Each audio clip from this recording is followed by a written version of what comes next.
하루하루 원놈의 세상이 이렇게 빨리 변해가는지 나만 빼고 다 발전하는 이놈의 세상. 한 주간 어떤 발전이 있었는지 자가발전이 친절하게 정리해왔습니다. 2주의 발전을 소개합니다. 줄여서 이발소. 지금 시작해보겠습니다. 네, 한 주간 발전을 이야기하는 시간이 돌아왔습니다. 네. 이번 주는 긍정씨가 변함없이 열심히 또 준비를 해주셨는데요. 네. 거의 방송 준비하는 날까지 이제 또 소식들을 막 가지고 이제 정리를 하느라고 발전이 끝나질 않아서 정신이 없었던 한 주인 것 같습니다. 네. 언제부터 언제까지의 소식이죠? 네, 2020년 6월 28일부터 7월 5일까지의 소식을 정리해왔습니다. 시작해 보겠습니다.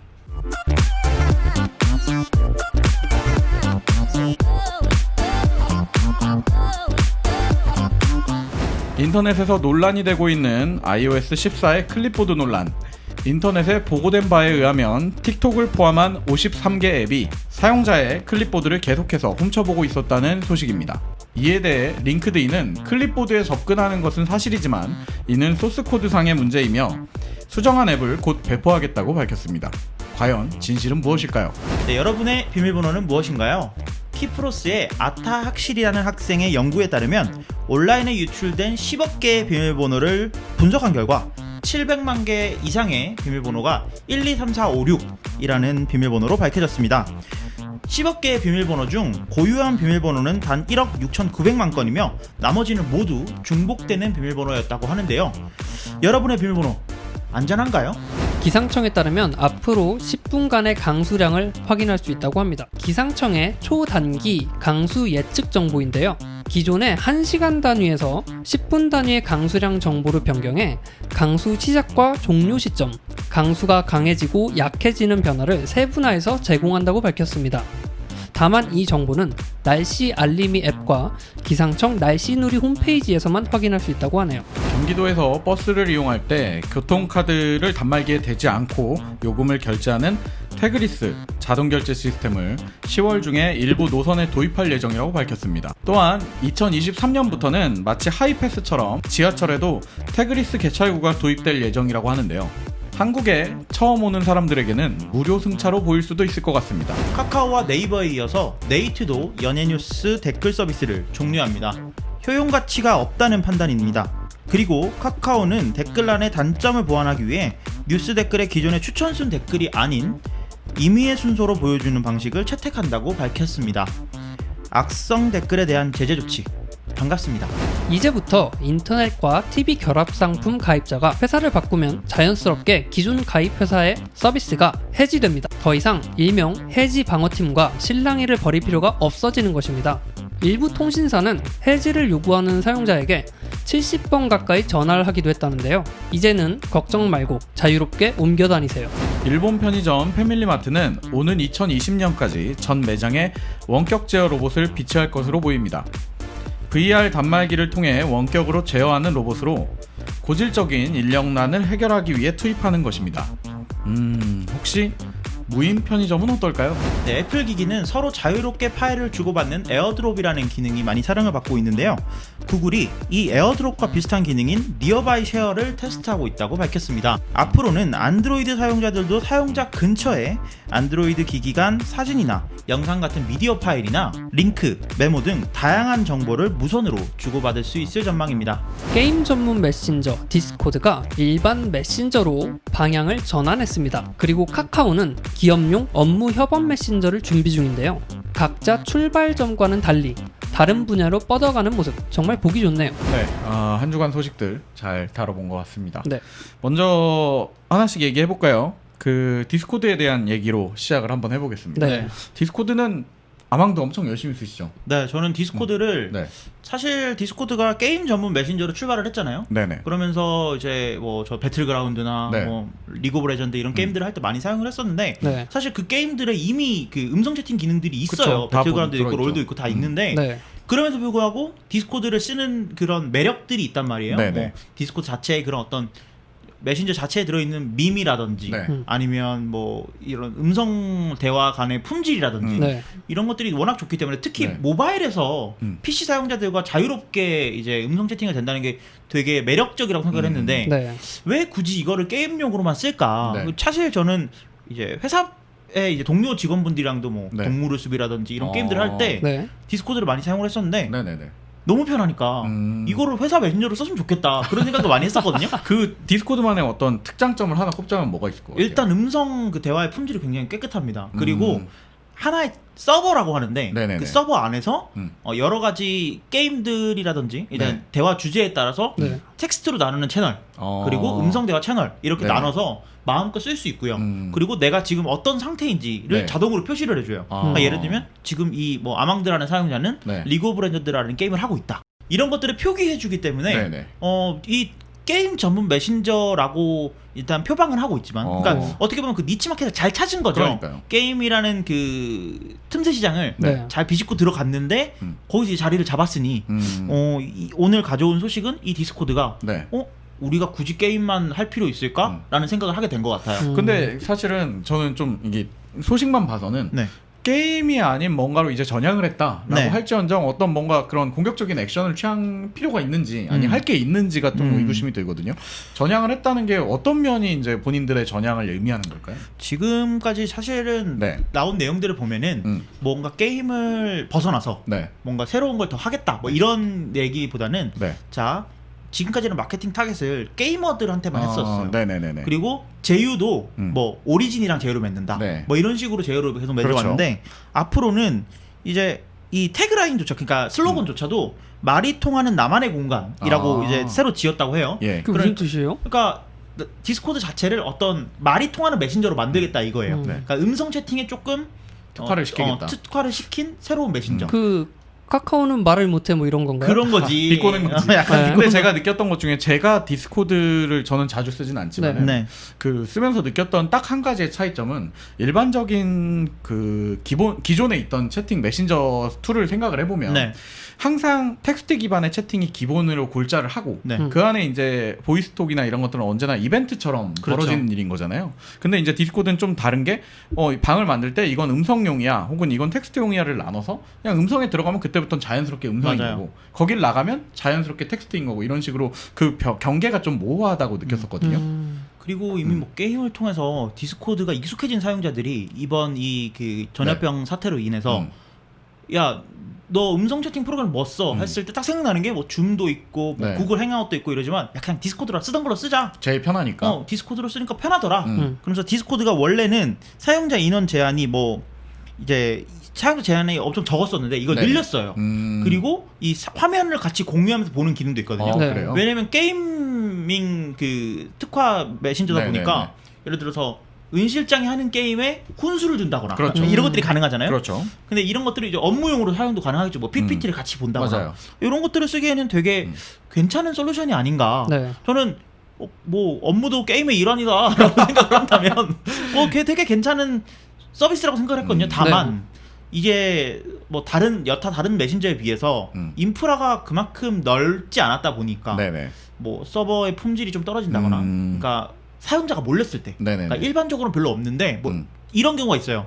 뭐 롤에 대규모 패치가 있어요. 예. 대규모 패치가 있어서 사용자가 막 몰리는 날이야. 네네네. 그러면 전반적으로 디스코드의 그 품질이? 핑이라고 하죠. 이 반응 속도가 떨어져요. 네. 그러니까 그런 것들이 있었는데 이제 그런 것들에 좀 신경을 쓰겠다.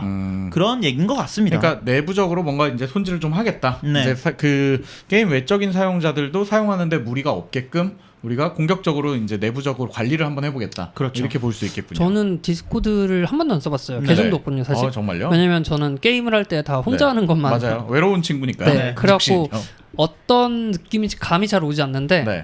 디스코드 뜻이 좀 싸우는 거 아닌가요? 무슨 뜻이에요? 그러니까 무슨 모르겠어요. 불협화음, 뭐 불일치, 다툼. 디스코드. 네, 그래서 그러네요. 디스코드구나. 네, 그래서 보통 이제 니네 채팅창으로 싸우지 말고 목소리로 싸워라. 야 번호 까 이거 하지 말고 디스코드로 해. 약간 그런 의미로 좀 받아들였거든요. 그래요? 그래서 이게 만약에 업무나 친구끼리 한다라고 하면 네. 좀 아이러니한 이름이 아닐까. 업무는 대부분 싸움의 일환 아닌가요? 뭐 그렇게 볼 수도 있겠죠. 네. 그죠?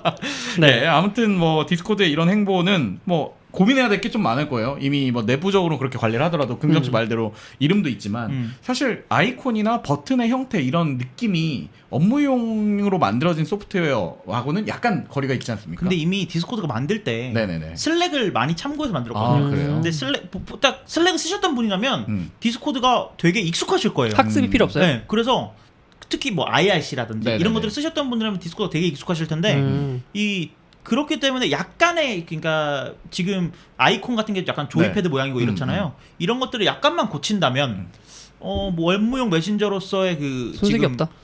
슬랙의 그 굳건한 네. 왕좌의 자리를 조금 그 아성을 뺏어갈 찌를 수 수 있지 있는 않을까. 그런 메신저가 되지 않을까 네. 생각이 편하게 듭니다. 그 저기 뭐야 테마 게실러리 같은 거 하나 열어주고 사용자들이 테마 만들어서 올리게 하면 아니 그거 말고 VR 채널 같은 것만 만들어줘도 네. 이제 회의할 때 얼굴 언택트로 뒤집어 쓰고 오는 거야? 그쵸 뒤집어 쓴다니 뭔 소리야. 아니 이거 HRD 뒤집어 쓰고 오는 거 그럼요. 아니야? 네. 근데 여기에 더해서 네. 이제 카카오도 음. 카카오워크라는 그러니까 네. 현재는 가칭입니다. 네. 카카오워크라는 협업 메신저를 준비한다고 밝혔어요. 그쵸. 그렇죠. 카카오웍스 같은 경우에는 원래 기존에 다음이 다음웍스라고 하고 있었던 게 있는데 네. 그것과 이제 좀 다른 걸로 새롭게 시작을 하는 건가 봐요. 근데 우리나라에서 음. 지금 업무용 메신저가 갑자기 이렇게 팍팍 치고 나갔거든요. 네, 나가고 네. 있거든요. 그러니까 음. 예전에는 끼케야 쿨 메신저, 맞아요. 뭐 이 정도. 네이트온 네이트온. 네이트온, 뭐 이런 아니면 카카오톡을 업무용 메신저로 쓴다거나 그쵸.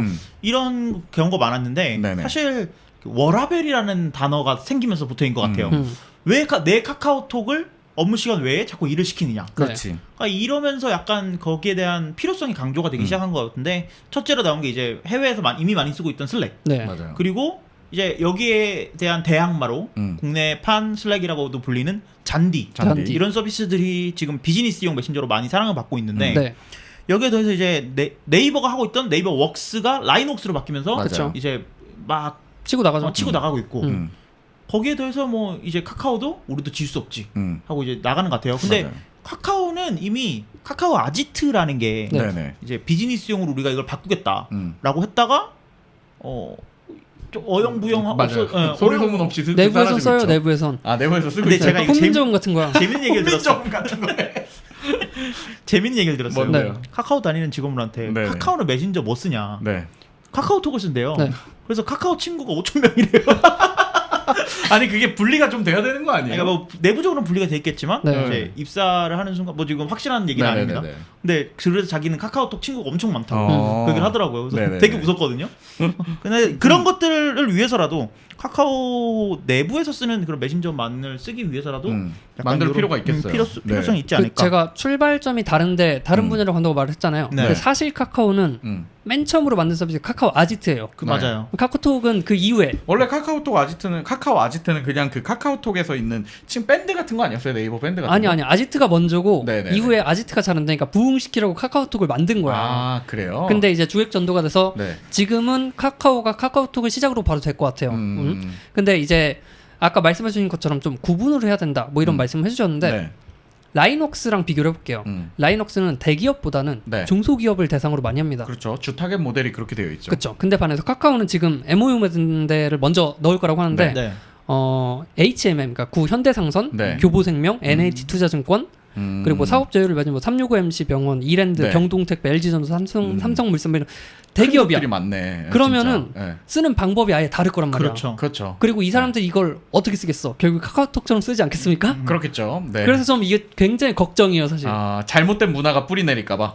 아니 제대로 된 문화를 줘도 네. 우린 잘 바꾸잖아. 우리에 맞게. 거기에 맞게 쓸까봐. 뭐 사용하는 거는 사실 오히려 저는 좋은 테스트베드를 찾았다고 생각을 하는 게 네. 거기서 생기는 문제점으로 그 대전제는 어쨌든 일과 삶을 좀 분리하자 메신저 상에서라도 이런 생각이 깔려 있다면은 좋게 발전할 거라고 기대해 보겠습니다. 그리고 이게 아직 베일에 쌓여있긴 하지만 네네네. 카카오에 따르면 원래 다들 메신저 쓰고 있어요 지금. 네, 그렇죠. 그죠. 이걸 안 써도 그래서 그거랑 연계가 되는 걸 만들 거다라는 식으로 얘기를 했거든요. 네, 그러니까 뭔가 대화보다는 진짜 업무를 이렇게 쌓아놓는 네네. 업무 공유 약간 서비스라고 워킹 봐야 플레이스 될까요? 같은 느낌으로 만들려는 네. 것 같네요. 어쨌든 지난주에 저희가 소식에서도 뭐 노션도 그렇고 슬랙도 그렇고 우리나라에 이제 공격적으로 좀 진출한다 네. 뭐 이런 소식 저희가 지난주에 전달해드렸었고 이번 주에는 이제 기존에 있던 서비스들이 이런 온라인 언택트 시대의 업무 분야로 진출한다라는 소식인데 네. 이런 거 보면은 묘하게 우리나라가 그런 걸 좀 시험하고 적응시켜 보기에 되게 좋은 환경이라고 좋은 테스트 베드. 느끼는지. 일단 인터넷이 빠르니까. 그러니까 네. 인터넷이 빠르니까 네.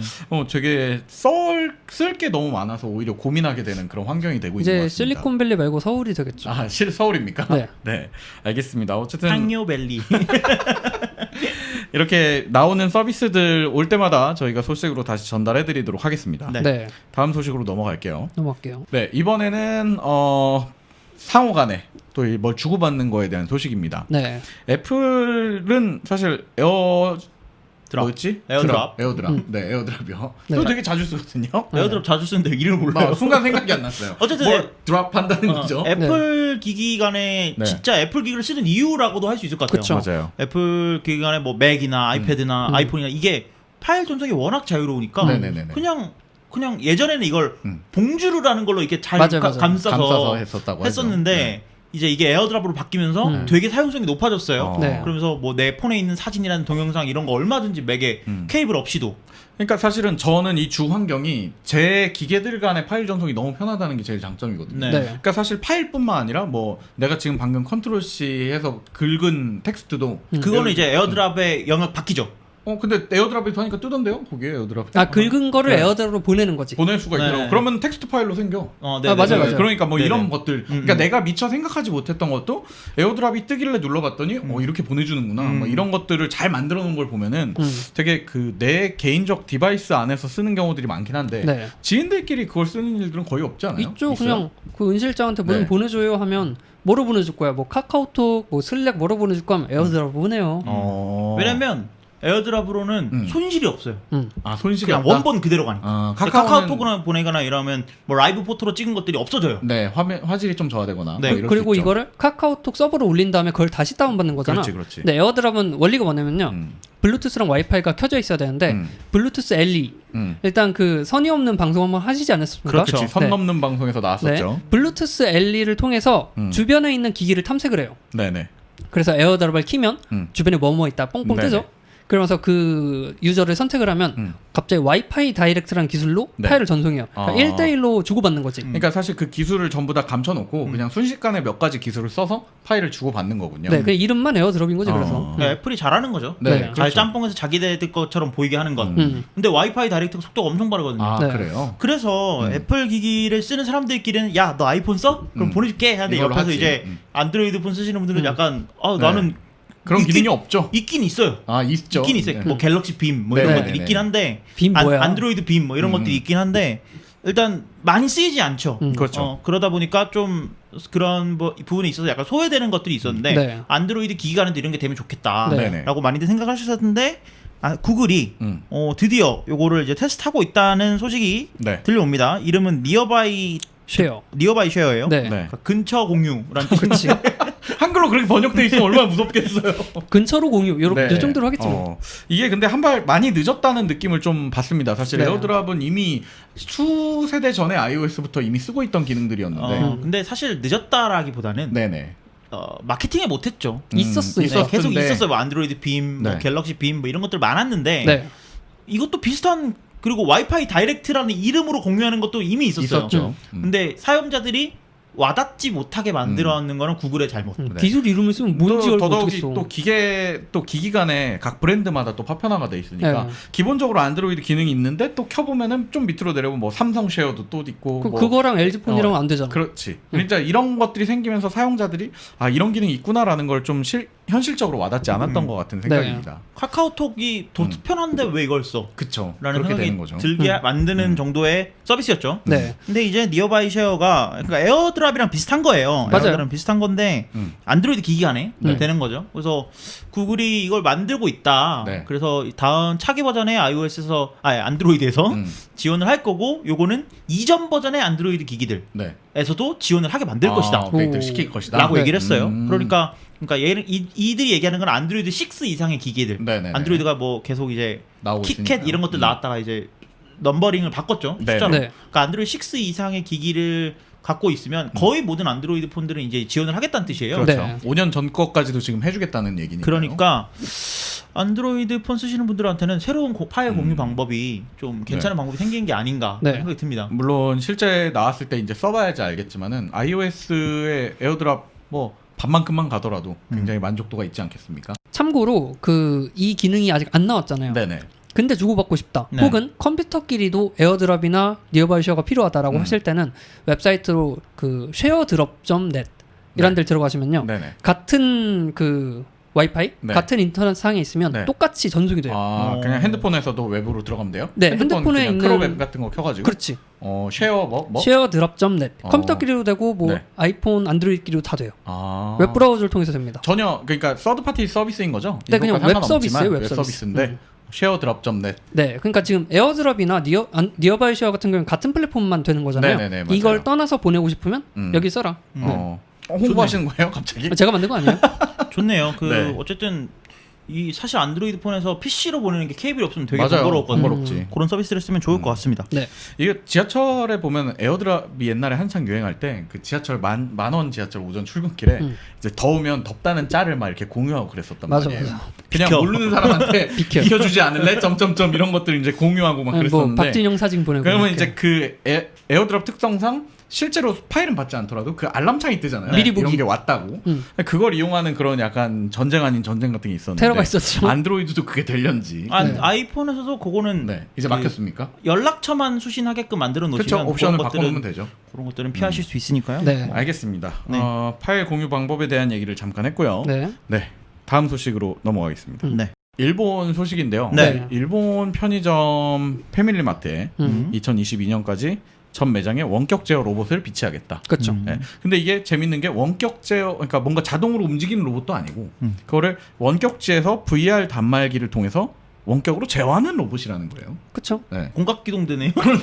네, 나는 내 몸은 안전한 곳에 있지만 다소 위험한 곳에 로봇을 내보내겠다. 네. 뭐 이런 거 아니겠습니까? 약간 전내화 시켜서 네, 아무튼 이게 조금 우리 입장에서는 조금 이해가 안 되는 게 우리는 이미 수년 전부터 사실 이 이마트 24부터 시작해가지고 무인 네. 편의점을 시도하고 있었잖아요. 그렇죠. 뭐 많이 하들 네, 하고 있죠. 이것도 어떻게 보면 같은 맥락인데 결국에 이런 인력난에 대한 부분이나 아니면 거기서 발생하는 다양한 이슈들에 대한 걸 대응하고자 이런 것들을 도입을 했었는데 네. 일본은 다소 어떻게 보면 일본스러운 방법으로 이걸 해결하는 게 아닐까라는 생각이 좀 일본은 들어요. 특히 로봇을 좋아하는 것 같아요. 로봇을 사랑하죠. 네. 그 레드 얼렛 3라는 게임에 보면 일본이 다 로봇을 데리고 나오더라고요. 건담 같은 것만 해도 그렇습니까? 네. 근데 진짜 진짜장이 말씀 잘해주셨는데 네. 진짜 다분히 일본스러운 네. 아이디어인 것 같다는 생각이 드는 게 네. 뭔가 그러니까 완전히 그 디지털화하거나 네네네. 전자기기로 이제 대체할 수 있는 걸 일본은 꼭 거기다 아날로그를 끼얹어요. 사람이 약간 조정을 살짝 한다든지. 뭐 예를 들면은 네. 종을 치는데 그냥 종이 치는 스피커로 달면 되는 건데 그치. 종을 때리는 로봇을 만든다거나 뭐 약간 이런 무슨 느낌인지 아시죠? 그리고 네. 그 로봇이 우리가 이제 일반적으로 요즘에 말하는 그런 로봇들 그러니까 굳이 휴머노이드 로봇일 필요는 없죠. 로봇들이 요즘은 네. 다양한 형태로 나오고 있으니까. 그리고 사실 뭐 이런 로봇들을 배치를 하더라도 왜 서울에도 커피 타주는 로봇이 커피 타주는 가게라고 해가지고 바리스타, 네. 이렇게 팔만 움직이는 로봇들이 있죠. 캡슐 터트려서 주잖아요.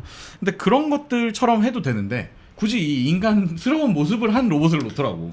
근데 이제 네. 사실 이 로봇 뭐 편의점의 전반적인 관리를 네. 로봇이 전자동으로 뭐 네. 이렇게 뭐 진열된 상품을 네. 유통기한 유통기한 앞으로 안으로 빼고, 버리고 뭐 이렇게 다 앞면이 보이게끔 하고 들어서 놓고 이런 것들 자동으로 하면 모르겠는데 여기서 네. 술 드시면 안 돼요라는 말도 해주고 네, 가서. 그런 것들을 자동으로 하면 모르겠는데 네. 그런 거를 결국 VR을 착용한 사람이 어딘가에 있는 사람이 원격지에 있는 사람이 그거를 대신해 주는 거잖아요. 그렇죠.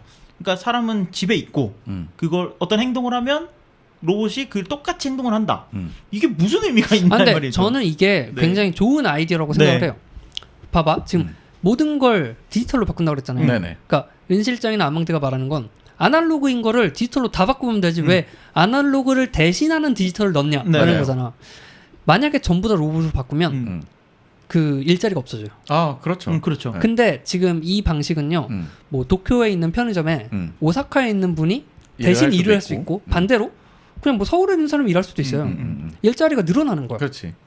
그렇게 볼 수도 있겠죠. 그리고 뭐 굳이 편의점으로 하지 않고 이게 어떤 시험적인 도전이라면 사실 이걸 이용해서 뭐 예를 들어 지금 이제 패밀리마트라고 했는데 네. 패밀리마트의 대규모 물류창고의 일들을 뭐 이제 산간지방에 있는 물류창고의 일들을 도심에 있는 아르바이트생들을 이용해서 함께 네. 할 수가 있다든지 그치. 뭐 이렇게 배치를 할 수 있지만은 근데 여전히 어쨌든 휴머노이드 로봇을 띄워놓는 건 약간 감성의 영역이 아닌가라는 생각이 좀 근데 들어요. 그런 걸 들었어요. 뭐 네. 우리나라의 예를 들어보면은 사실 뭐 이것도 이제 그런 무인 편의점이 되는 거죠. 그렇죠. 그렇죠.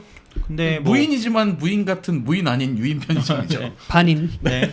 반인이요? 네. 근데 무인 편의점 같은 경우에 가보면 네.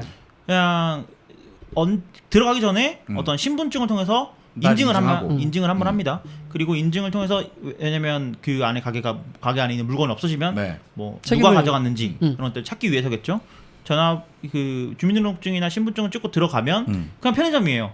그리고 바코드를 직접 찍고 키오스크에서 뭐 어떤 걸로 결제할 거냐 아니면 뭐 술이나 담배를 산다면 다시 신분증 한번 검사. 신분증 검사를 하고 이제 결제하고 나가는 건데 네. 사실 이런 방식만 해도 음. 사실 어느 정도의 이 시스템에서 원하고자 하는 것들을 다 취할 수 있을 거라고 생각을 하거든요. 근데 일본은 그런 거 있잖아요. 음. 뭐 거기서 오뎅 팔고, 막 유부도 팔고, 그러니까 국물 사람 떠주고. 손으로 두 손으로 해줘야 되는 것들이 있어. 이게 개인이 본인이 하기 어려운 것들이 있어. 그리고 뭐 사면 전부 다 렌즈 돌려드릴까요? 맞아요. 물어봤고 렌즈 맞아요. 돌려주고. 네. 봉투 다 담아주잖아. 그리고 그 치킨도 튀겨줘. 그러니까 네, 네. 그 감성을 없앨 수가 없기 때문에 그치. 이제 결국에 이게 도입이 된다. 네. 그래서 휴머노이드 로봇이어야 되고 인간의 형태를 해야 된다. 그런 거 같아요. 네.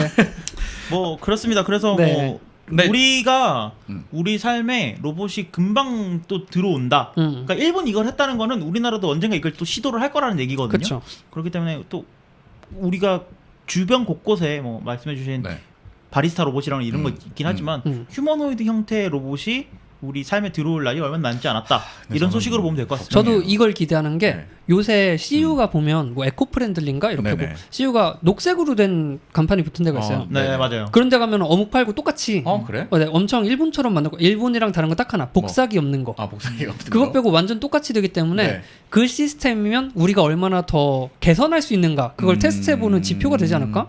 아 근데 저는 다 좋은데 물론 자가 발전은 이런 뭐 국가 간의 선입견이나 그 나라의 이미지나 이런 걸 떠나서 네. 그 이런 거 행위 자체가 아까 얘기한 대로 다른 분야에서 쓰일 수 있는 발전의 토대가 되는 거니까 그쵸. 좋아요, 좋은데 그 우리나라에 이게 도입이 된다면 또 한국인들 빨리빨리 좋아하지 않습니까? 이 로봇가 이제 걷어 차이고 욕 먹을까봐 난 그게 너무 걱정이 돼요. 그 무인이 낫다 차라리. 차라리 무인이 낫지. 네. 그 왜 가끔 인터넷 보면 또라이 보존 법칙이라고 어디든 이상한 사람들이 있지 않습니까? 아 그 막 버찌씨랑 시계랑 소주 바꾸자고. 아니 술 먹고 와가지고 뭐 던지고 막 그 아르바이트생들한테 막 그럼 욕하고 VR을 있고. 쓰고 있는 분이 왜 이러세요?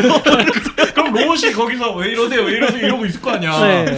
그래서 나는 오히려 그러니까 차라리 사람이 하면 최소한의 그런 양심이나 가책 같은 게 있어서 좀 네. 다르지 않을까. 근데 그거는 너무 똥 그래, 묻어서 멀리 장 간 못 건 못한 담그는 그런 거 같고 아니, 어쨌든 뭐 로봇이 그거 공격성을 총 발휘할까 맞고 봐. 있으면 되죠 이 친구가. 갑자기 이렇게 나오고 손에서 먹어. 몇 년만 기다리면 네. 볼 수 있다. 네. 이걸요? 이보 네. 안경을요? 네네. 네, 아무튼 무서운 소식 하나 전해드렸었고요. 네. 네, 다음 소식으로 넘어가시죠. 다음 소식 인터넷 또 이거 얘기하면 또 은 실장이 좋아하는 소식이라고 얘기할 수밖에 네. 없는데 네. 왜 그런지 모르겠지만, 네. 인터넷 통신사 해지를 다들 한 번쯤은 해보셨을 거예요. 사람이라면 다 해봤지. 그렇죠. 음. 직접 뭐- 마주하진 않을지언정 해지는 하면서 살죠. 네. 근데 이제 해지를 하다 보면 음. 그런 걸 많이 들어요. 아 고객님 네. 해지를 꼭 하셔야 되겠냐? 꼭 하셔야 돼. 아, 근데 이거를 친절하게 하는 통신사도 있고 네. 좀 강압적으로 하는 통신사도 있고 네. 고객님 그렇죠? 그러면 안 돼요. 안 돼요. 네. 해지하시면 근데 진짜 큰일 나요 지금. 이게 최근에 제가 한번 해줬거든요. 네. 요새는 다르겠지 해갖고 전화를 해서 아 이거 해지하려고 합니다. 네네네. 그랬더니 고객님 이런 게 있는데 다시 생각해 보시겠어요? 아니요 전 의지가 확고하고 아니 그래서 내가 의지가 확고하고 이러한 이유 때문에 변경이 아니라 해지를 하고 싶습니다. 해지해 주세요.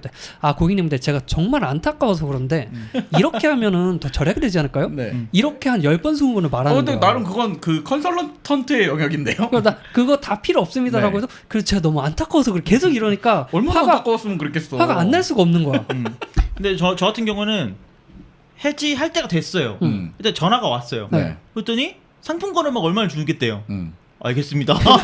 근데 이게 그 워낙에 인터넷이 요즘에 또 많이 정보들이 공유가 되니까 네. 사실 이런 뭐 소위 말하는 해지 방어라는 단어죠. 그런 게 인터넷에 공유가 되면서 네. 이미 통신사들도 알고 있단 말이에요. 이 사람들을 잡을 방법이 없다는 거를. 넘어가는 게 더 이득이니까.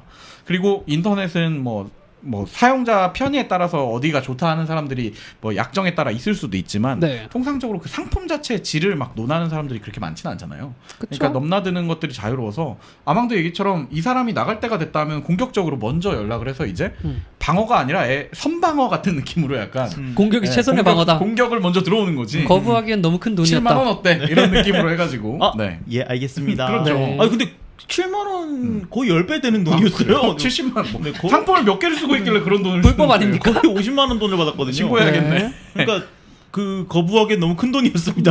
근데 이제 이 7월 달부터 이게 뭐 해지 자체가 굳이 우리가 얘기하지 않아도 네. 내가 다른 통신사에 가입을 하면 자동으로 이전 통신사가 해지되는 네. 구조라는 거죠. 어떻게 보면 약간 번호 이동과도 비슷하네요. 그러네요. 그렇죠. 네. 근데 이게 나는 좀 궁금한 게 회선을 2개 유지하고 싶을 수도 있잖아요. 네. 그거는 양사를. 이제 근데 그런 케이스가 그닥 많지는 않지. 않잖아요. 한 집에 한 가구에 인터넷을 2회선씩 놓는 곳은 사실 가구라고 칭하기에는 이제 조금 생각을 다시 한번 해봐야 되는 게 그러니까 아닌가. 그런 경우가 아니고서야. 그러니까 내가 명시적으로 저는 KT 회선도 쓸 거고 뭐 U+ 회선도 쓸 겁니다. 네네네. 라고 명시적으로 말하지 않는 이상 이제 자동으로 해지가 되는 거죠. 네. 그냥 알아서 갑자기 전화가 와서 음. 그 기기 이제 회수해야 되는데 언제쯤 방문하면 될까? 요것만 이미 오는 거지. 해지는 다 접수가 된 거고. 그치. 근데 그렇게 된다면은 진짜 약간 조금 상호간에, 그러니까 그 통신사 측에서도 그 일을 하시는 분들, 해지 방어 부서에 있는 분들이 얼마나 피곤하겠어요. 사실 그러니까. 의무는 이 사람을 막아야 되고 전환해야 되는데 본인도 속으로 그렇게 생각하겠지. 한 번만 더 싫다고 얘기해 주세요. 한 번만 더 싫다고 얘기해 주세요. 네. 이럴 거야. 그러니까 그런 일련의 과정들을 좀 없애고 약간 진짜 품질로만 경쟁할 수 있는 그런 사회가 되지 않을까. 뭐 이런. 근데 기대를 다만 해봅니다. 궁금한 거는 이제 인터넷에 가입하다 보면 여러 가지 혜택들이 맞아요. 있잖아요. 뭐 네. 현금을 지원하는 데도 있고 네. 상품권을 주는 데도 있고 이런데 이거에 대한 대가가 몇 년간 쓰는 거에 대한 대가란 말이에요. 맞아요. 그러니까 이 대리점이 받아야 되는 그 통신사 리베이트를 고객에게 주는 거잖아요. 그렇지. 어떻게 보면. 근데 그거를 이제 이 대리점 못 받게 되는 거잖아요. 만약에 일찌감치 해지하면 그렇게 되겠죠. 그러면 이거에 대한 보상은 누가 해줄 것인가? 라는 고민이 좀 들긴 하네요. 그러니까 네. 이게 일괄적으로 핸드폰처럼 뭔가 강제성이 있는 게 아니고 뭐 대리점이 그냥 암암리에 하는 거라면 아마 위약금으로 들어가지 그게 않을까요? 이게 좀 전문적인 분야들이 나눠져 있기 때문에 네. 여기서 얘기하기는 좀 그렇고. 전문이 아니라 어둠의 분야이겠지. 아니 어둠의 분야라기보다는 그 리베이트가 1년 내에 만약에 해지를 하면 법적으로 환수되게 돼 있어요. 그러니까요. 네, 그거는 보장이 되어 있기 때문에 이제 통신사들 입장에서 만약에 그러니까 대리점들 입장에서 1년 내에 고객이 넘어간다. 이 부분은 사실은 걱정 안 해도 되고 네. 법으로 보장돼 있기 때문에. 네. 근데 이제 조금 얌체처럼 1년 하루째 넘어가거나 뭐 이렇게 되면 그걸 세고 있단 말이야? 그러면은 이제 뭐 사실은 대리점 입장에서는 어느 정도 손해가 날 수도 있겠죠. 네. 저는 모르겠으나.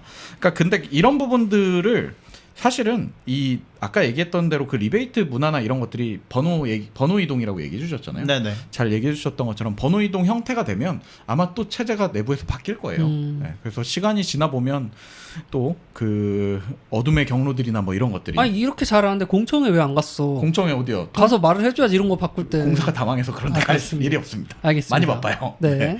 아무튼 뭐 그런 걸 떠나서 일단 가장 번거로웠던 작업인 해지가 자동으로 된다는 그런 좋은 소식입니다. 네. 네. 다음 소식으로 넘어갈까요? 네, 뭐 서비스가 종료된다는 소식인데 어떻게 네. 보면은 약간 기쁜 소식이기도 합니다. 네. 그렇습니다. 그 네이버와 카카오가 그 연예뉴스 댓글 서비스를 접은 거는 알고 계실 거예요, 다들. 네. 그렇죠. 몇 번 소개를 전해드렸죠, 해드렸죠. 저희가. 네. 네, 그래서 뭐 연예인 뉴스라든지 이런 것들을 들어가 보면 다른 정치 기사와는 다르게 네. 댓글이 나오지 않습니다. 맞아요. 근데 네이트는 계속 이걸 유지를 하고 있었어요. 네네. 그래서 이게 약간 뭐 짤처럼 네이트는 이렇더라 이러면서 막 돌아다니기도 했었는데 네네. 네이트도 드디어 이제 그 연예 연예 뉴스. 뉴스에 대한 댓글 서비스를 종료했다라는 소식이네요. 네. 근데 그 기사 안에 이제 그 종료의 이유나 뭐 이런 것들이 실질적인 효용성이 없다라고 판단이 되기 때문이다. 그러니까 여기서 말하기는 뭐 역기능이 우려되는 분을 위해 뭐 이렇게 했는데 네. 사실상 지금 말한 대로 풍자하는 거나 돌아다니고 효용성이 전혀 없잖아요. 그렇죠. 그렇죠. 그 사실 뭐 저는 오랫동안 이 뉴스 서비스에 있는 댓글이 네. 훌륭한 토론의 장이 될 거라고 생각을 했습니다. 계속 저는 지금도 약간의 그 생각을 가지고 있어요. 원래 그 목적으로 만들어진 게 그 댓글 영역이죠. 네, 그래서 뭐 네티즌들에 따르면 뭐 이런 기사를 쓴다거나 네네. 훌륭한 토론의 장이 될 거라고 생각을 했는데 사실 그 익명성에 기대어서 네. 뭐 악플을 단다거나 욕을 한다거나 대도하는 얘기를 한다거나 이런 것들을 했을 때 정치 기사나 사회 이런 기사들에 비해서 연예 뉴스는 너무 부작용이 크죠. 그렇죠. 그리고 그 연예계라는 그 특성상 네. 아주 어린 뭐 학생들이라든지 이런 정신적으로 건강하지 못한 아직 성숙하지 못한 미성숙한. 네. 그런 친구들이 있는 경우가 많기 때문에 네. 그 댓글 자체만이 상처가 될 수도 있거든요. 그렇죠. 그런 것들을 통해서 오히려 뭐 악영향이 있다면 그러니까 효용 가치가 없다라는 말이 맞는 네네네. 것 같아요. 네. 연예 뉴스에 댓글을 단다고 해서 그 사람이 발전을 하겠습니까? 뭘 하겠습니까? 굳이 왜 토론을 해? 거기서? 좋은 글만 달아줘도 상처 받을 수도 있어요. 그럴 수도 그러니까요. 있죠. 그런 뭐 혹자는 예쁘다고만 해도 상처를 받고 뭐 그런데 그리고 나한테 예쁘다고 하면 난 상처거든. 그 평가하잖아. 어떻게 보면. 그렇지 이제 예뻐. 이게 무엇을 의미하는지 난 다 알고 있단 말이에요. 예쁘다. 댓글 달아주세요. 댓글.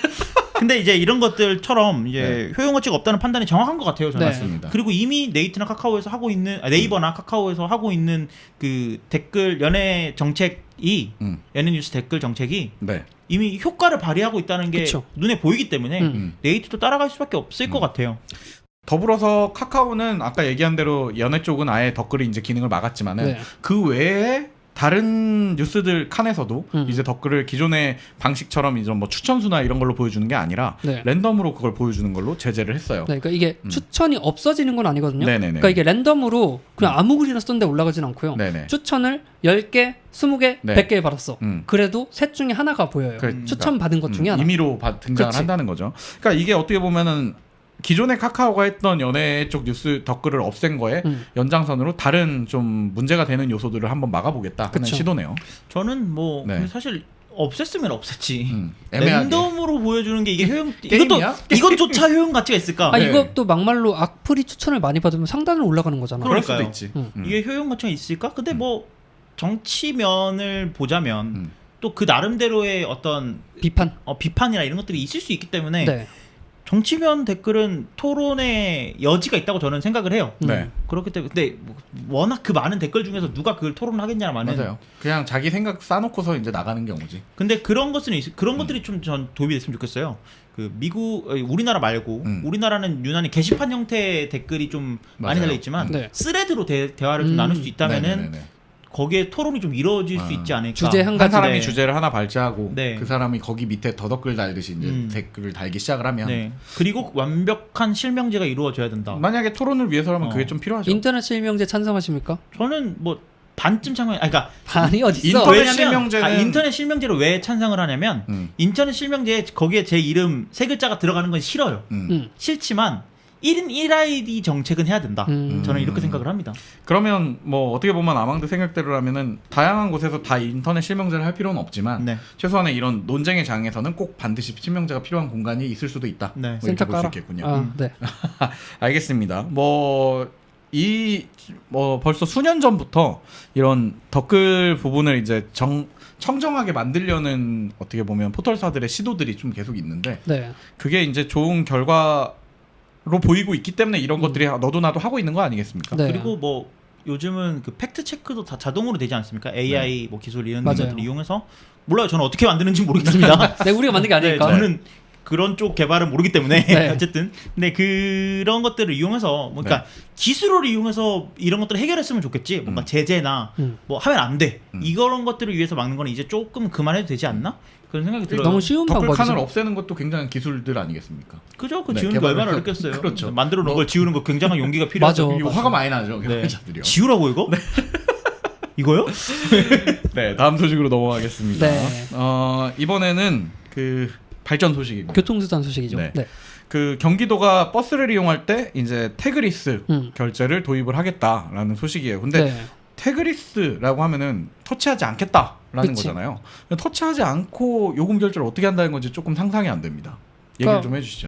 네, 그 스마트폰에 있는 네. 블루투스 기능 같은 걸 통해서 네. 이제 이게 만약 개발을 했는데 음. 효용성이나 뭐 현실적으로 네. 너무 비싸다라든지 이런 식으로 있으면 바뀔 수 있지만 네. 어떤 이런 스마트폰에 있는 기능을 통해서 결제가 자동으로 된다라고 보시면 될 것 같아요. 그러니까 블루투스 같은 경우에는 네. 신호의 강도에 따라서 네. 이 A라는 기기와 B라는 기기 사이의 거리를 측정할 수 있거든요. 네. 이 사이의 거리를 일정 수준 이하로 줄어들면 네. 그러니까 우리가 태그했다라고 말할 정도로 근거리로. 아주 가까워지면 아주 가까워지면 이제 결제가 이루어지는 거죠. 네. 그러니까 그 출입 문 쪽에 네. 우리 뭐 슈퍼마켓 같은데 큰데 가면 나갈 때 삑삑삑 소리 나잖아. 네. 그것처럼 그 기둥 세워놓으면 스마트폰이 이제 지나갈 거 아니에요. 때마다. 그러면 결제가 되는 거지. 저는 뭐 이거 말 그대로 음. 그 대중교통계의 하이패스가 아닌가. 그렇게 되겠네요. 네, 그런 생각이 듭니다. 이게 막 그 어떻게 보면 시범적인 도전이니까 좀 환영할 만한 일이지만 굉장히 편해 보이는데 얘기만 들으면 근데 뭐 중복 결제가 된다거나 내가 이제 그 아까 말했던 블루투스 기술로 하다면 잠깐 뒷좌석에 갔다가 다시 뭐 일이 있어서 이제 앞쪽에 내리려고 앞쪽에 네. 쓴다든지 이랬을 때 막 두 번씩 결제되거나 이런 문제들이 생기지 않을까 하는 생각이 좀 들어요. 그러니까 초근거리로 잡아야죠, 뭐 일단. 그리고 저는 이제 많은 분들이 우려하시는 게 네. 핸드폰 2개 쓰는 사람들은 그러면 그럴 수도 두 번이 있지. 결제되지 않겠느냐. 네. 이런 거는 근데 사실 쉽게 생각해 보면 A라는 기기, B라는 기기 둘 다 실명 인증을 통해서 가입을 하고 네. 한쪽에서만 활성화되게 해버리면 해결이 되는 문제거든요. 바보냐? 아니면 그냥 핸드폰이 갑자기 큰 소리로 핸드폰을 한 대만 들고 계셔 주십시오라고 뜰 수도 있겠지. 아 지금 태그하듯이. 네, 카드를 한 장만 대주십시오처럼. 그럴 수도 있죠. 아무튼 이런 방법들은 그러니까 굉장히 신박하게 느껴져요. 저는 사실 이게 뭔가 다른 예전에 언젠가 프랑스에 처음 갔을 때 네. 지하철을 타는데 아무도 그 지하철 티켓을 안 내더라고. 네. 그리고 이게 뭔가 이걸 따로 카운팅하는 방법이 있는 줄 알고 되게 신기하게 느꼈어요. 손 들고 타는 거예요, 그거? 아니요, 그냥 아무도 검사하지 않는 것뿐이었어. 각자의 자유에다 모든 걸 맡기고 있는 거더라고. 자유의 나라니까. 역시. 근데 이것도 비슷하게 누가 검사할 이게 완전히 대중화가 된다면 네. 누구도 검사할 수 있는 방법이 없어지는 거잖아요. 아니야, 기사님이 다 카운팅을 할 거예요. 카운팅을 하고 왜냐면 있나? 기사님이 이미 광역버스 같은 경우에는 네, 타고 내리는 거 카운팅을 하잖아요. 네, 그건 그렇죠. 좌석 몇 개 남았다. 그러니까 들어올 때 결제 신호가 안 울리면 네. 결제해달라. 그럴 수도 있겠네요. 네. 우르르 몰려 탈 때는 어떻게 될지 모르겠네요. 한 명씩 타주세요. 이제 여기에 더해서 네. 버스뿐만 아니고 2023년까지는 네. 버스뿐만 아니고 지하철. 지하철에서도 음. 이제 태그리스 네.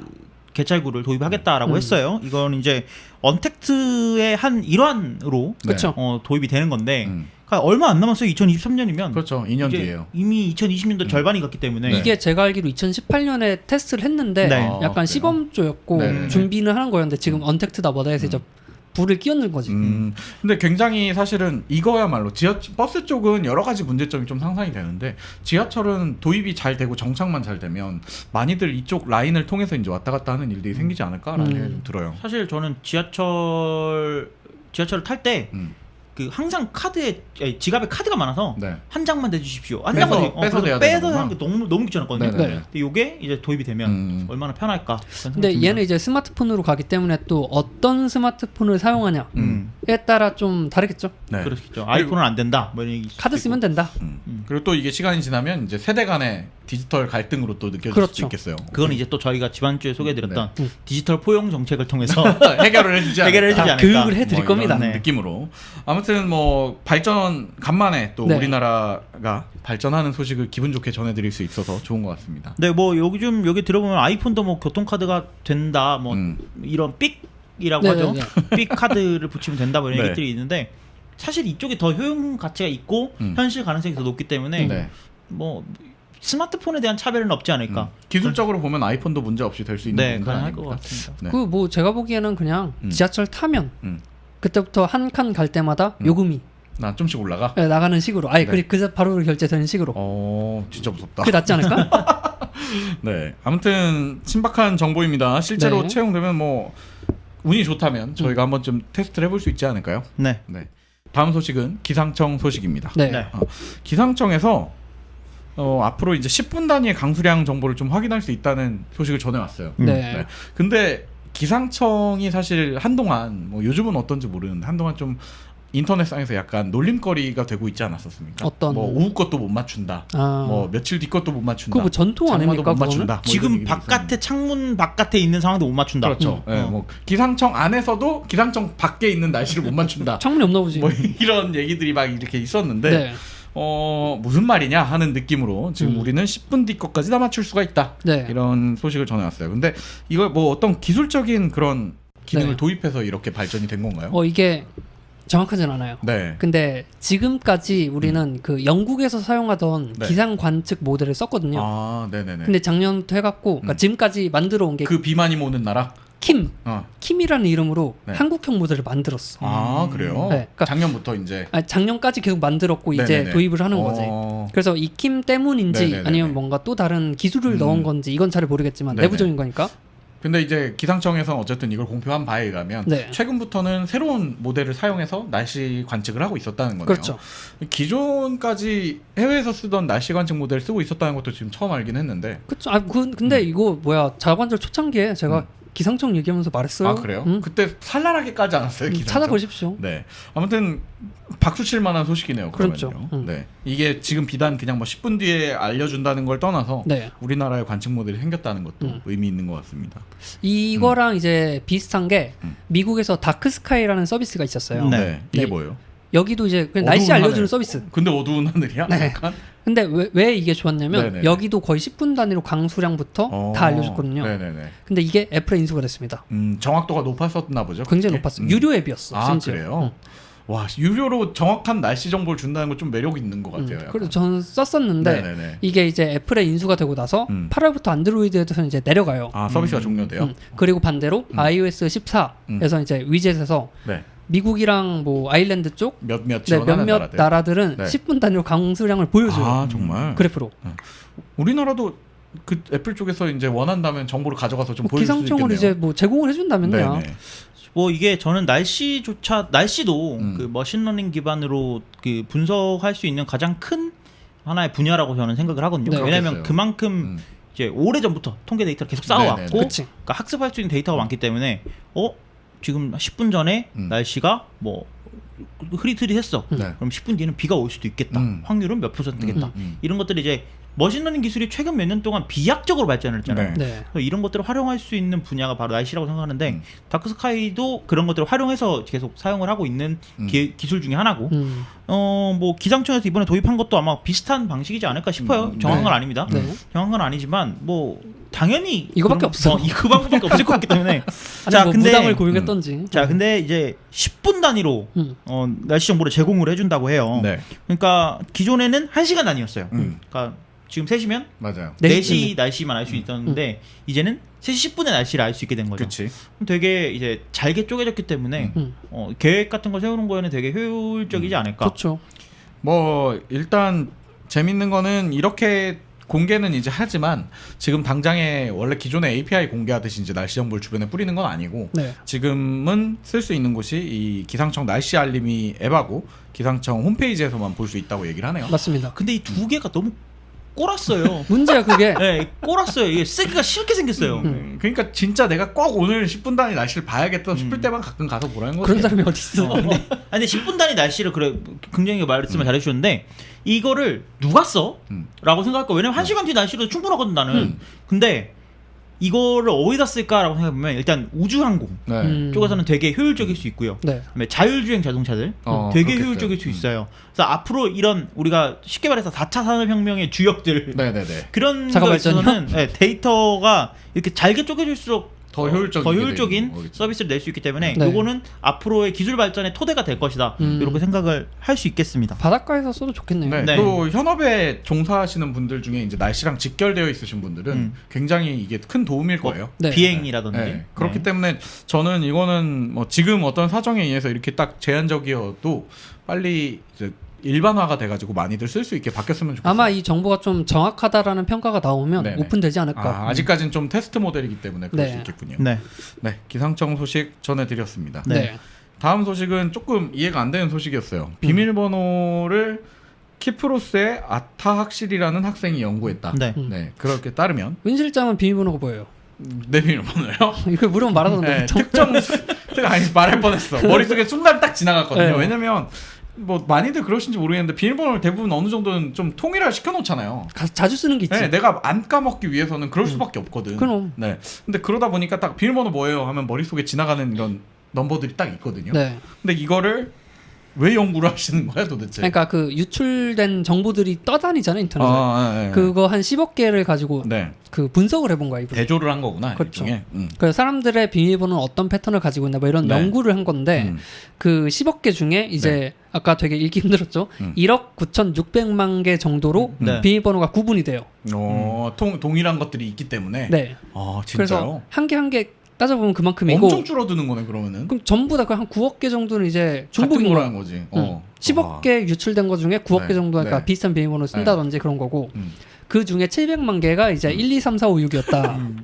내 거는 없을 거예요. 아, 그래요? 거의 철저합니다 저는. 네. 저는 뭐 1Q, 2W, 3E 그러니까 우리나라는 절대로 털릴 일이 좀 많이 없어지는 게 1, 2, 3, 4, 5, 6은 절대 쓰지 않거든 우리나라는. 이 정보를 그러면 좀 전달해 드릴게요. 네. 네. 일단 분석된 패스워드 평균 길이가 9.48자, 그러니까 9자에서 10자 사이 정도? 그 정도. 네, 길이가 그 정도예요. 네. 왜냐면 음. 사이트들에서 보통 9자는 넘기라고 하거든요. 아, 그치. 나 방금 일단 하나 당첨됐어요. 네. 그리고 전체의 한 29%는 네. 문자로만 돼 있어. 음. 숫자가 없어. 오케이. 숫자도 난 없고. 아니에요. 그리고 그 중에 소문자만 쓴 게 26%야. 그리고 13%는 숫자로만 돼 있대요. 아, 그러니까 단어들만 쓰거든지 아니면 숫자로만 쓰든지 이런 경우가 좀 있다. 그렇죠. 그리고 특수문자까지 썼다라고 하는 건 12%밖에 안 된대. 아, 진짜요? 저는 그럼 그 12% 안에 해당이 되네요. 저도요. 축하합니다. 아 근데 왜 요즘은 다 그거 안 하면 넘어가지 못해. 아니, 특수문자를 못 쓰는 사이트들이 있어요. 아, 뭐 반대로? 네. 나쁜 사이트들이래요. 그래서 이제 이런 비밀번호 유출되는 게 뭘 기준으로 하냐.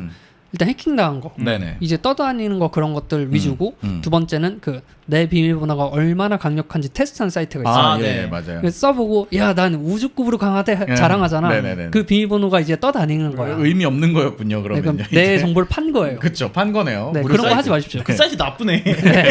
앉아서 이제 계속 이렇게 뜰채로 물고기들을 잡고 있었군요. 아이들을 모르니까. 그렇죠. 아이들을 네. 모르니까. 그래서 이거는 지금 뭐 기터브나 이런 데 가도 있어요, 실제로. 아, 데이터가. 비밀번호 그 모음집 같은 것들이 한번 테스트 해볼 수 있는 게 그렇기 때문에 뭐 이분이 뭐 해킹을 갖고 연구하고 뭐 이런 건 아니고 좋은데 공개된 거. 관심 있으신 분들은 그런 암호에 대한 관심 있으신 분들은 되게 좋은 연구 시작했어요. 그쵸. 아이러니하겠지만 15개나 데이터 네. 쓸 수 있으니까. 이것도 머신러닝 통해 가지고 금방 해킹할 수 있는 로봇 같은 거 만들 수 있겠는데요, 그러면은? 아이디를 모르잖아요. 아이디를 어렵게 하라는 소문이 있어. 얘기하시는군요. 그래서 뭐 음. 말씀 잘해주셨는데 아이디를 어렵게 하는 게 그 어떤 보안에 네. 있어서 좋은 방법이라고 사실 소개가 되기도 해요. 비밀번호는 아무리 뭐 복잡하게 해도 비밀번호는 제일 좋은 거는 일단 음. 복잡한 병을 하나 만들어 놓고 음. 그 뒤에 사이트 병이라든지 이런 것들을 좀 가변할 조합을 수 있게. 하는 솔트를 넣는 게 좋죠. 네. 뭐 사실은 이런 부분들을 저는 사실 되게 회의적이거든요. 뭐 털릴 사람은 어차피 털리고 이미 공공재가 되지 않나 뭐 이런 생각을 하면서 사는데 네. 그래서 막 비밀번호 꼭 이렇게 하라고 하면 굉장히 짜증나는 편이에요, 저는. 근데 지금 이 얘기를 보니까 저보다 더 심한 사람들이 지구상에 되게 많네요. 많어. 네. 포스트잇에 붙여놓고 네, 막. 저는 무려 12% 안에 들어가는 사람이었거든요. 축하합니다. 그래도. 네, 진짜 옛날에 모 행정반에 있을 때 생각해 보면은 네. 포스트잇으로 다 붙어 있으니까요, 그 비밀번호가. 우리나라 그 보안일리 뭐 이런 거. 군대 갔다 온 모든 남성들이 미사일을 쏠 수도 있다. 네, 아. 맞아요. 다치면 들어가질 것 같거든. 네. 아무튼 뭐 그런 소식들, 약간 비밀번호에 대한 경각심을 갖게 되는 소식인 것 같습니다. 네. 자기 비밀번호 한 번씩 확인해 보세요. 요새 이것 때문에 뭐 크롬 같은 경우에는 네. 비밀번호 안전도 체크하는 게 배포가 되기도 하고요. 네. 뭐 패스워드 매니저 이런 프로그램이 이제 애플에서도 공개를 하고 페이스북에서도 내고 여기저기 공개가 되고 있으니까 필요하신 분들은 찾아서 한번 써보시면 좋을 것 같습니다. 네. 좋습니다.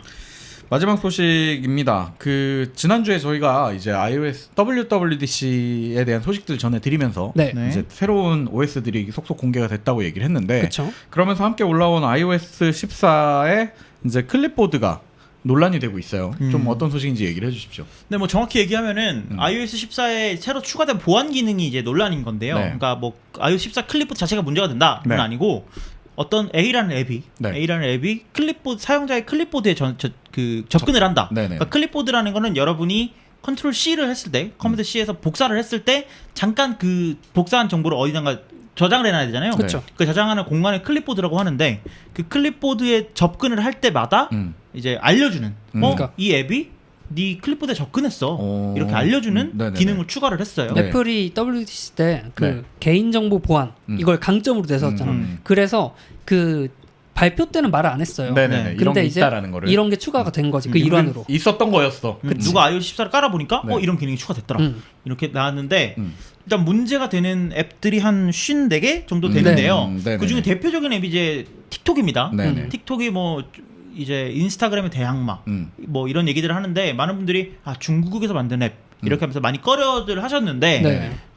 그런데 그게 현실이 되었습니다. 라고 그러면은 말할 수 있을 것 같아요. 어떤 분이 틱톡에서 타자를 쳐 네. 그러면 두세 글자 칠 때마다 틱톡이 사용자의 클립보드에 접근했습니다라는 메시지가 뜨는데 칠 때마다 계속 뜨는 거야. 네네네. 그러니까 그러니까- 계속 타이핑할 때마다 한 번씩 확인하고 있는 거예요. 얘가 네. 복사를 뭐 했나 이걸 보고 있는 거야. 그렇죠. 그러면 저는 궁금한 게 내가 틱톡을 쓰고 있을 때 아니 카카오톡 같은 걸 쓰고 있을 때도 네. 틱톡이 이걸 접근해서 볼 수도 있다는 얘기네요. 그리고 그거에 대한 안내도 하고 있었던 거고. 특히 애플기 같은 경우에는 네네. 유니버셜 클립보드라는 기능이 있어요. 네, 이게 맞아요. 뭐냐면 맥에서 그 복사를 한 게 네. 아이폰에서도 붙여넣기가 되는 맞아. 그런 기능들이 있는데 네. 이제 무심코 맥에서 복사를 해놓은 뭐 예를 들어서 보안 정보. 이번 자가 발전 1분기 총 청취자 수 네. 이런 비밀 엄청난 1급 비밀인데요. 안 돼. 1급 비밀 데이터를 네, 네. 네. 복사를 해놨어요. 그래서 복사를 해놓고 틱톡을 딱 켰는데 너무 웃겨요. 키읔 할 때마다 틱톡이 복사해가. 자가 발전은 이만큼까지 듣는구나. 망했구나.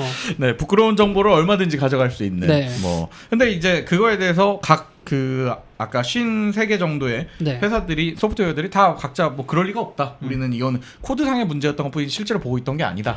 이렇게 속속 해명을 하고 있어요. 요거를 이제 너무 틱톡을 몰아세우지 말자라고 해서 네. 조금 얘기를 해주면 그 53개 리스트에 뭐 ABC 네. 뉴스, CBS 뉴스 뭐 이런 것도 있고 굵직굵직한 회사들이 되게 뉴욕타임즈도 있어요. 네. 그런 것도 있고, 그러니까 틱톡을 포함해서 뭐 웨이보나 바이버 이런 채팅 프로그램도 있고요. 네. 호텔스닷컴 이런 것도 있어. 그러니까, 진짜? 그러니까 이거를 왜 할까? 그러니까 왜 클립보드 접근할까라고 생각을 하시는 분들이 있을 수 있는데 가장 쉬운 예를 들어보자면 네. 뭐 우리가 계좌번호 같은 걸 복사를 해놨을 때 네. 네네네. 토스 앱을 딱 키는 순간 맞아. 뭐 여기 넣을까요? 이렇게. 복사해놓은 그 계좌번호로 얼마를 이체를 할까요? 이렇게 알려주잖아요. 서비스지. 그렇게 편의 기능을 위해서 만들게끔 클립보드에 접근할 수 있게 네. 앱이 권한을 취득할 수 있습니다. 그쵸. 근데 지금까지는 그거를 어디다가 쓰는지 안 알려줬고 그렇기 때문에 다른 앱들이 이런 것들을 어떻게 보면 약간 훔쳐볼 수 있었던 거죠. 네. 더 이상 이제 그걸 못하게 사용자들한테 고지를 계속 해주는 거고요. 네. 근데 이제 복사 알림이 키 입력마다 나타나는 거는 이제 앱 만들던 버그였다라고 얘기를 한 것도 있어요. 이제 그렇죠. 링크드인 같은 경우에는 네. 우리가 동일성 체크를 위해서 음. 이 클립보드를 들여다본 거지. 네. 뭐 막 니네 거 빼갖고 우리 빼가려고 거 한게 서버 저장 아니다. 이게 아니다라고 얘기를 했어요. 근데 그거는 모르는 말이죠. 그렇죠. 어떻게 보면. 사실은. 나도 네. 그렇게 말할 수 있어. 네. 아 그래요? 네. 긍정이도 이제 그 정보를 클립보드에 있는 거를 이제 유료로 팔고 있었지만 긍정이가 만든 앱이 그렇죠. 하지만 여러분의 편의를 위해서 네, 했던 거다. 너뿐이었다. 그 편의를 어디다 제공했는지는 말해줄 수가 없다. 그리고 내가 하는 건데. 그렇죠. 근데 이제 아망드 씨 말씀대로라면 명확하게 사용자가 느끼기에도 방금 내가 내 클립보드를 가져다가 얘가 나한테 편의를 줬구나 라는 게 느껴지는 곳에서 그 알람이 뜬다면 사용자는 당연히 끄덕일 테고 네. 이제 전혀 지금 틱톡처럼 그럴 이유가 없는 앱이 그게 띄운다면은 의구심이 들 수밖에 없는 뭐 환경을 굳이 만든 따지면 이제 사용자가 치고 네. 복사를 해놨다가 음. 다 하려고 했는데 틱톡 튕겼어. 그럼 다시 키면 내가 아까 쓰던 거 원상 복구해줄게. 뭐 그 정도까지는 까지는 내가 네. 익스큐즈 해줄 수 있는데 네네네네. 그런 건 아닌 것 같아요. 그것도 근데 너무 수상스럽죠. 네.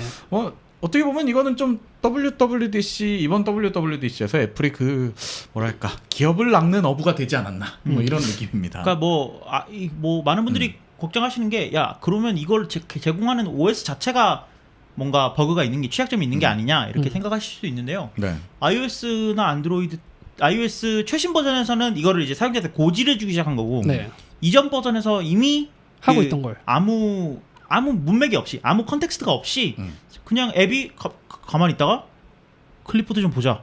이건 안 돼요. 깡패야? 계속 그건 안 되는 거고 네네네. 사용자가 어떤 행동 뭐 예를 들어 버튼을 누른다거나 키워드를 입력한다거나 이런 어떤 일련의 가져올 만한 행동이 있을 때만 그 클립보드에 접근할 수 있게끔 잘 막아져 있었던 나가져 거군요. 있었던 거고 네. 안드로이드도 이번 안드로이드 Q10부터 이게 가능해졌어요. 네. 그렇기 때문에 저는 뭐 OS 단에서는 잘 되고 있었는데 네네. 앱이 어떤 목적으로 클립보드에 접근을 했는지 앞으로는 좀 고지를 해야 되지 않을까 네. 그런 생각이 듭니다. 이제 그 개인정보 이용 동의 그렇죠. 체크할 때 다 봐야 되는 거야. 다 봐야 되는 우리가 거지. 지금 할 때 뭐 알림 받으시겠습니까? 네. 전화를 걸 수 있게 할까요? 카메라에 접근할까요? 뭐 앨범에 접근할까요? 이거에 더해서 네. 이 앱에 클립보드 접근할까요? 클립보드 접근할 권한을 줄까요?까지 이제 좀 세분화돼야 되지 않을까 네. 그런 생각이 듭니다. 네, 좀 나아가서 하는 얘기지만은 사실 아직까지도 많은 분들이 스마트폰이 벌써 10년이 넘게 쓰이고 있는데도 아직까지도 많은 분들이 그 앱을 새로운 앱을 킬 때 이 권한들이 막 뜨잖아요, 스마트폰마다. 근데 그거를 너무 되게 쉽게 생각하시고 그냥 무조건 써야 되니까 확인을 계속 연타하시는 분들이 계시는데 그 앱이 어떤 용도인지 잘 생각을 해보고 합당하게 필요한 건지 좀 생각해 볼 필요가 있지 않나. 이게 그거야. 그 옛날 컴퓨터 쓸 때 네네. 액티브엑스 그쵸. 스파이어 아무것도 다 모르는데 깔아주세요. 네, 다 다- 발휘했어요. 오케이 이거야. 그렇죠. 왜냐면 못 쓰게 하니까 안 되면 근데 가끔 그렇잖아요. 왜 통신사 앱인데 뭐 문자에 접근하겠다 이런 것들을 물어볼 때 뭐 다 나름 타당한 이유가 있지만 가끔 갸우뚱하게 되는 권한을 물어보는 경우들이 있어요. 네. 그럴 때는 뭐 쿨하게 한번 거절을 눌러보시는 것도 나중에 켜면 되니까요. 네, 가끔 그렇게 거절해도 써지는 앱들이 꽤 있더라고. 그냥. 그래요? 그러니까 그 기능만 못 쓰고 네네. 쓰는 것들이 있어서 저는 한 번씩 좀 뭐야 이거는 이렇게 눌러볼 때가 있는데 네. 네. 그래서 저는 좀 그 권한 설정창이 되게 지저분합니다. 덕지덕지. 그리고 보통 이렇게. 눌러보면 아 여기서 필요한 거였구나 하고 가서 그렇지. 끼게 돼 있어. 아이고 그랬었던 거였구나. 음. 왜 이거는 갑자기 내 위치를 못 잡지? 이래서 가보면 이제 위치를 꺼놨더라고. 네. 아무튼 뭐 권한에 대한 이런 것들을 사용자들한테 계속 알려주는 행동 자체는 좀 좋은 발전이라고 생각을 합니다. 네. 관심이 있으신 분들은 iOS 14를 기대해 보시길 바라겠습니다. 네. 네, 한 주간 소식들 이렇게 좀 떠들어봤고요. 이번 주에도 준비해주신 긍정 씨 감사드립니다. 감사합니다. 네. 그러니까 준비된 말씀도 해주십시오. 네, 여러분 유튜브 팟빵 파티에 좋아요, 구독, 댓글 많이 남겨주세요. 네, 저희는 다음 주에 더 재밌는 소식들을 가지고 다시 찾아뵙도록 하겠습니다. 감사합니다. 감사합니다. 감사합니다.